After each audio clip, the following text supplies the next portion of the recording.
انتہائی سبق آموز واقعہ آپ کو سنانے جا رہے ہیں۔ زن زرزمین دنیا میں سب سے پہلا قتل عورت کی وجہ سے ہوا۔ قابیل نے حابیل کو قتل کیا۔ ہمارے معاشرے میں فتنہ و فساد کی زیادہ تر وجہ زن اور زمین ہے۔ اللہ تعالیٰ نے جب انسان کو دنیا میں اتارا تو اسے زندگی گزارنے کے آداب سکھائے، عقل شعور کی دولت عطا فرمائی، اور ساتھ ہی انسان کے سب سے بڑے دشمن ابلیس کو بھی کھلی چھٹی دے دی کہ انہیں جس راستے سے چاہے بھٹکائے۔ پھر جو مومن ہوں گے وہ اس کے دھوکے میں نہیں آئیں گے اور ان تین زے کی زد میں نہیں آئیں گے۔ اور کچھ لوگ زمانہ جاہلیت کی طرح چھوٹی چھوٹی باتوں پر ایک دوسرے کے خون کے پیاسے ہو جائیں گے۔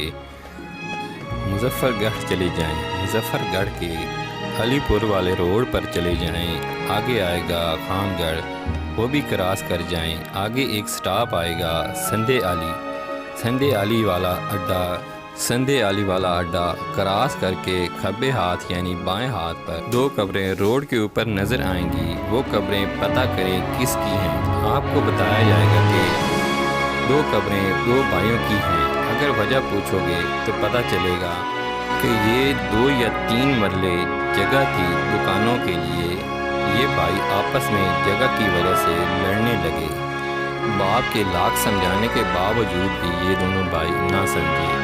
ایک بھائی کہتا ہے یہ جگہ میری ہے، دوسرا کہتا ہے یہ جگہ میری ہے۔ آپس میں لڑوایا کسی نے اور دونوں نے ایک دوسرے کا قتل کر دیا۔ ان کے والد نے یہ فیصلہ کیا کہ ان دکانوں کی جگہ پر ہی ان دونوں بھائیوں کی قبریں بنائی جائیں گی تاکہ تا قیامت یہ دونوں بھائیوں کی قبریں لوگوں کے لیے عبرت کا نشان بن جائیں۔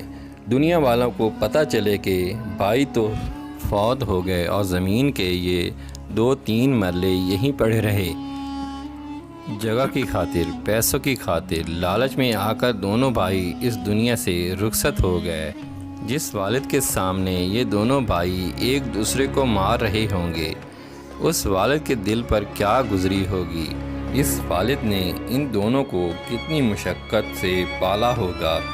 دن رات محنت مزدوری کر کے جب بیٹا پیدا ہوتا ہے تو اللہ کہتا ہے اپنے باپ کا بازو بن جا۔ محترم ناظرین، یہ دین سے دوری کا نتیجہ ہے۔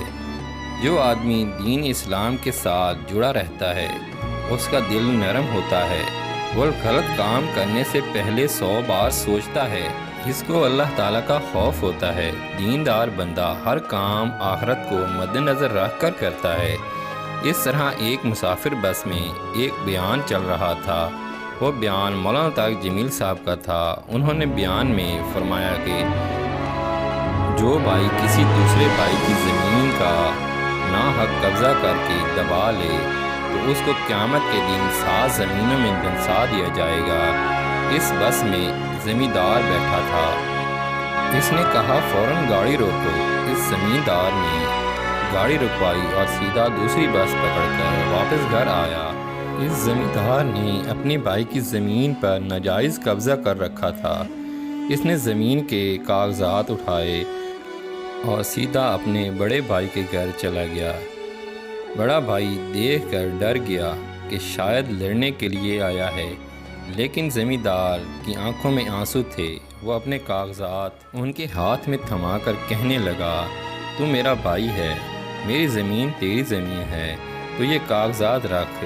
بڑے بھائی نے اس کو گلے لگایا اور کہا نہیں یہ آپ کی ہے۔